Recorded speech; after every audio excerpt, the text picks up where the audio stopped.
there's been just so many things that have happened over the course of almost 25 years, and honestly, it's more than that because I didn't grow up in Apex. I grew up in Wake County, so coming to Apex when I was younger was not a thing that happened because there wasn't a whole lot going on in Apex. But I do remember coming over here when I was younger and seeing what this community looked like. But I guess just watching the community grow, but having my family part of my professional career.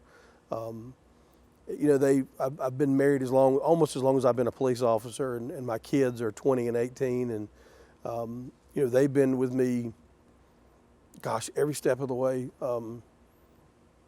just about from the moment I pinned my first badge on, but certainly since I pinned my first badge on here in Apex. And my wife, she pinned a couple of my promotion badges on me, but my son, when I made captain, he pinned my captain badge on me, and I invited both of my kids to do it, but my daughter just didn't have the courage to get up there and was supporting me from the crowd, of course. But he was, I think, he was about 14 or 15 maybe at the time, and just along the way there, the milestones that I have reached, they've been a part of. I remember one year we had Halloween, one of the Halloween events we had down here, and my son won one of the contests they had. He dressed up like a scarecrow maybe, and so just watching us grow as a family.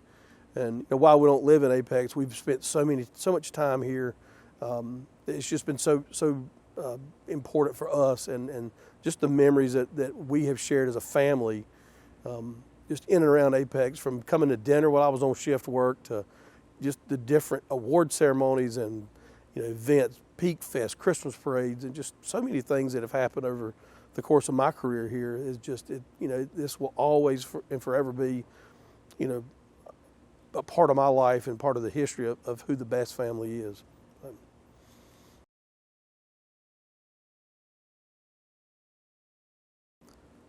When Ann Stevens got promoted to sergeant, and I think it was 2001,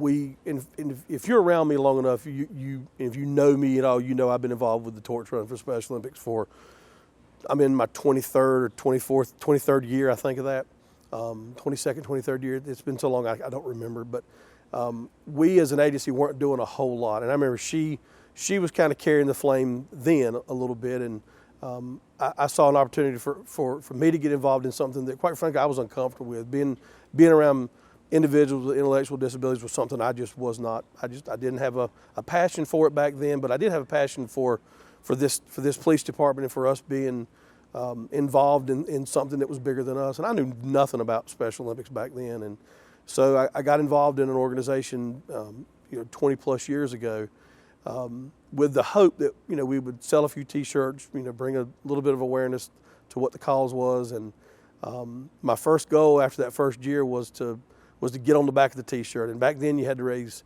$6,000, and it took to 2007 for us to do that. And I remember the first year it was a gray T-shirt. As a matter of fact, I had it framed, and it's still on the wall outside of the. It's one of where the lieutenant's offices are. So, but that first milestone for us to raise $6,000 and show the rest of the state that we're committed to Special Olympics. And in those first few years, I learned a little bit about what Special Olympics was, and what that meant, who those people were, and we had some success over the next several years. We started raising more money. And then some of my coworkers started getting involved, like Susan Metz and Keith Barrow would get involved. And I mentioned Ann earlier. Ann has always been, somebody there that was willing to help out. And I've had so many different coworkers over the years that have helped us to achieve different goals. But as the years have progressed, we have found ways to make or to raise more money, and that turns into more awareness. But I also found a passion in something that I thought I just didn't think I would ever, as a young person, as a high school person or high school student, and even as a young adult, I didn't know anything about a culture or a group of people that was a mystery to me. But I will tell you that in the course of the last 23 years of being involved with Special Olympics, I tell this story a lot of times, that the blessings I have received by being a part of that organization will always outweigh anything I could ever give back to them. But it's taken me all over this country. I've been able to meet athletes and officers from all over the world.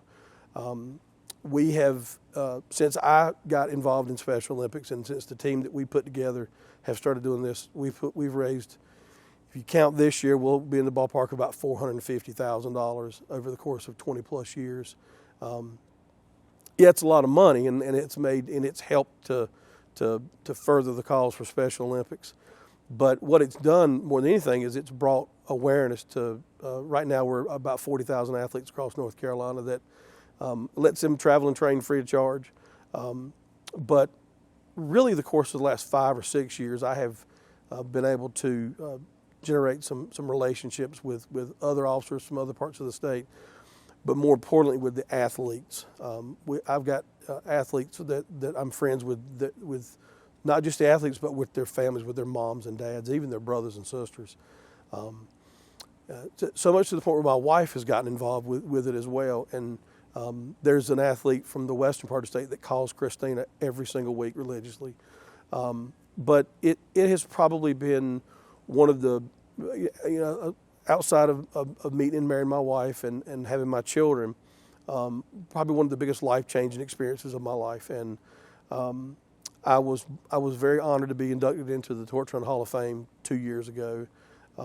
Completely a surprise, and I still don't feel like that's something I deserve. But that told me that other people recognized the hard work that we have put in as an agency, and as an agency we've received other awards for our commitment and our steadfastness and just our passion for our athletes. And it's one of those things that even after I retire, my wife and I have discussed our involvement will continue to go forward as we move on to the next chapter of our life, which is not far away, but it will probably be one of the, I hate to call it an accomplishment, but we keep moving the goal every year to raise more and more money, but it will probably go down as one of the most important things that I have been a part of while I've been a police officer here, and it's put us on the map in Apex as somebody who is committed to making certain that the athletes that we are out here trying to work with and lift them up are dedicated to making certain that their lives are better, and that people like me 25 years ago who were afraid to sit down with somebody with Down syndrome or a very high functioning autistic person realizes just how important those people are in our community. And we have wonderful people right here in Apex that have those conditions, but are just amazing individuals that I never thought would change my life like they have. So definitely some of the biggest highlights of my career have been involved with the Torch Run through Special Olympics. So.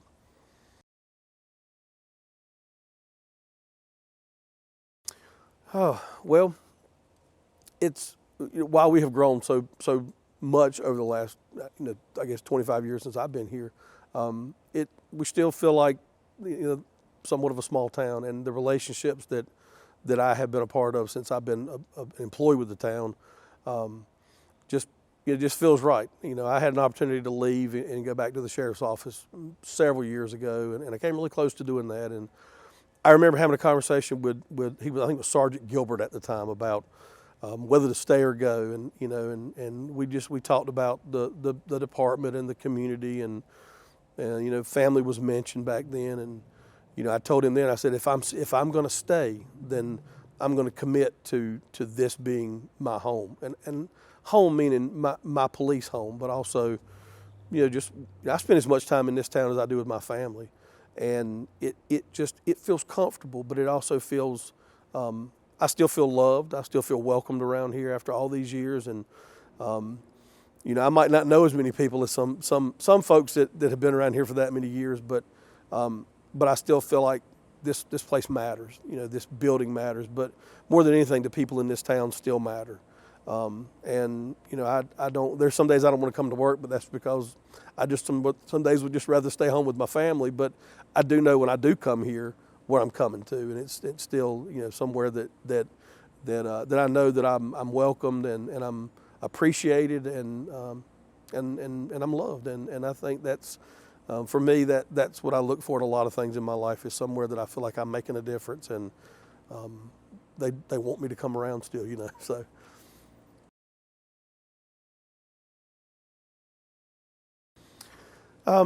So I know a lot of people that they don't want to talk about the small town feel or the small town, but I know that what's inevitable is we're going to continue to grow and get larger, and that's all of Wake County.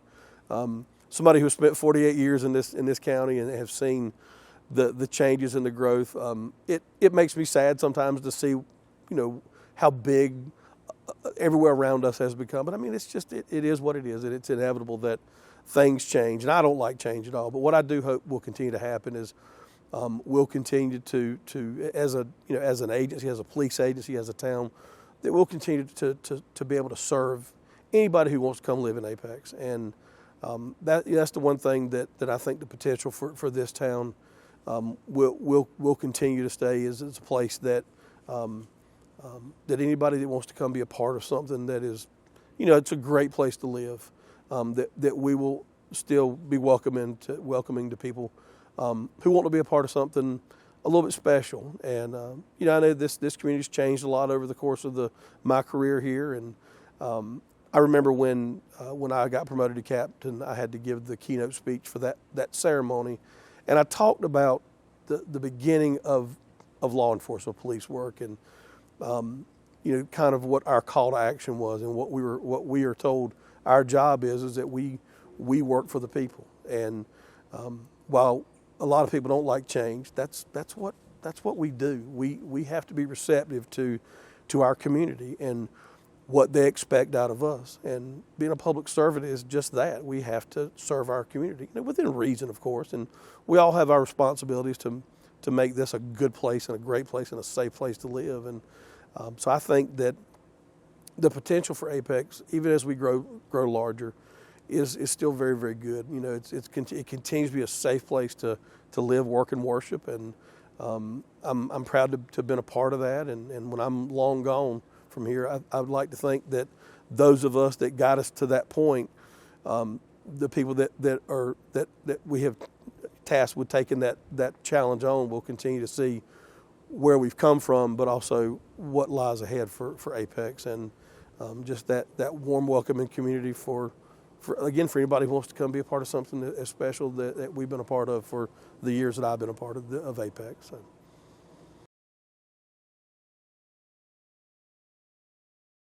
So when we were preparing our budget for fiscal year 23, we set aside some money, knowing we had I'm going to say it, sesquicentennial celebration coming up. It was actually Nicole Garcia's idea to put money aside for a badge and then do some other things for our non-sworn folks. And so the money was put in, we were approved, we were given the money to do it, not having any idea what it was going to cost, just kind of an idea of what we wanted to do. And I had an opportunity when I was at the ICP conference about a year ago, a little over a year ago, to meet with our badge manufacturer. And I started talking about badges with those folks, and they were super excited to work with us on something. Well, I didn't set out for this to be my project. I sort of landed with it. But as I got into it, I realized that it was something that was it was going to be exciting. It was going to be important, and it was going to mean something to hopefully everybody. But I knew that there'd be a lot of people that thought this was going to be something special. So that set me down a path of doing a little bit of research and of how we became to be a police agency and where we started. And I read our original charter, and in that original charter, I discovered that not only were we by vote of the General Assembly and signed by the governor in 1873, that we were able to establish a police agency back then. So a fact that I never knew the amount of time I've been a police officer here. So we were given the authority to establish a town marshal. And so in February of 1873, we also established our first police department, if you will. And so I just began to look at the different places that we've been in town and where we were housed. And based off of what I could tell, when we built what's now the Halley Center, that was our first town hall in 1905, I think is when it was built. But the marshal was in that building as well. So I also knew that the name of Apex was eventually became the Apex because we were the highest point on the Durham and it was the Durham and Chatham Railroad. It was the highest point between Richmond, Virginia, and Jacksonville, Florida. So we became from Long Pond, North Carolina, to Apex, North Carolina. So I tried to take the different symbols, different important things in Apex, and work with the artists at Blackington Badges, and along with some input from my coworkers, and we had a vote on a badge shape, and we were really looking for something that was more of a classic historic badge.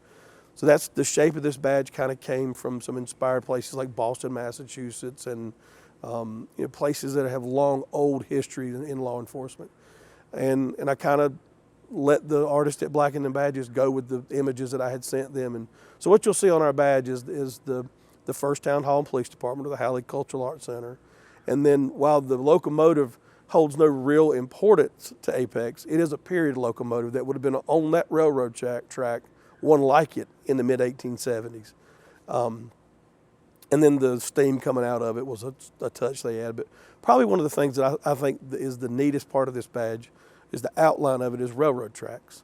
And, just the railroad tracks running through this town, they're important to a lot of people on either end of the line, but they're inconvenient, but they're just, when you think of Apex, you think of the railroad. And so I thought that might be important, and a lot of the input I got from my coworkers, they agreed with it, and so the outcome of this badge, I think, has been, the feedback I've gotten from it has been really, really, really popular. I hate that we didn't get it, earlier in the celebration, but sometimes we're beholden to other people with it. But just as I looked through the history, I was able to see just the different iterations of police agencies that Apex has been constant for the 150 years. We've always tried to serve our community. We're like everywhere else. We've had times where we've maybe could have done better, but all in all, this has been a very good police agency, very well respected police agency that is known throughout the state as a place that has a good reputation in the community, and I'm proud to wear this badge, and the one that we normally wear, I'm proud to wear it too. But knowing that I've had just a little bit to do with bringing this to fruition it means a lot to me, and so I'm glad we were able to we were afforded the opportunity to do that, and that we kind of get to display some of our history through this badge too.